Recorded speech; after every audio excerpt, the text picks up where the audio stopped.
अस्सलाम वालेकुम दोस्तों, अज तुहानू विखा रहे हैं एक नवा तरीकाकार पंजाबी तुहानू भाई नाल मुलाकात कराने हैं कि इन्हें मतलब क्या मशीन बनाई है कणक वड्ढण वाली और इन्हें को पुछते दसते हैं भी इन्हें किन्नी क वड्ढी या की हिसाब किताब है। अस्सलाम वालेकुम भाई, अपना नाम की है भाई? अवैस अली। अवैस अली, माशाल्लाह। ए भाई जन मशीन का की सिस्टम है या कणक का की निज़ाम है अपना? इन्हें वड्डी है मैं भाईजान 4 किले, मतलब कि दिन दे विच तुसीं 4 किले वड्डी है। हाँ जी।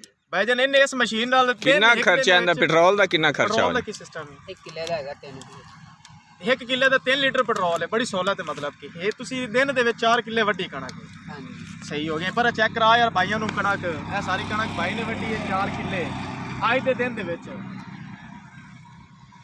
बहुत पंजाबी दे विच सहूलतां आ रही पाकिस्तान दे विच। ए मशीनां वेख लो, मजदूरा बंदियां वास्ते फायदा हो रहा है कि जिन्हां कोल नहीं कणक वड्डी इतनी फायदा।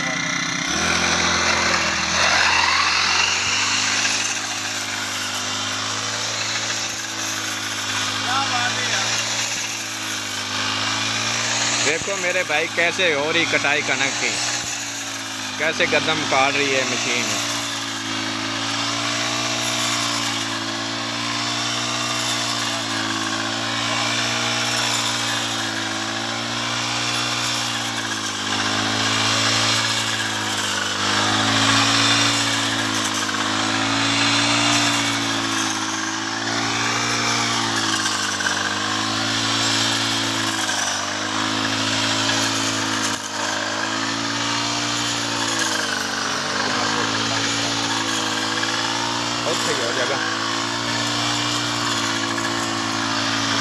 क्या बात है यार, दोबारा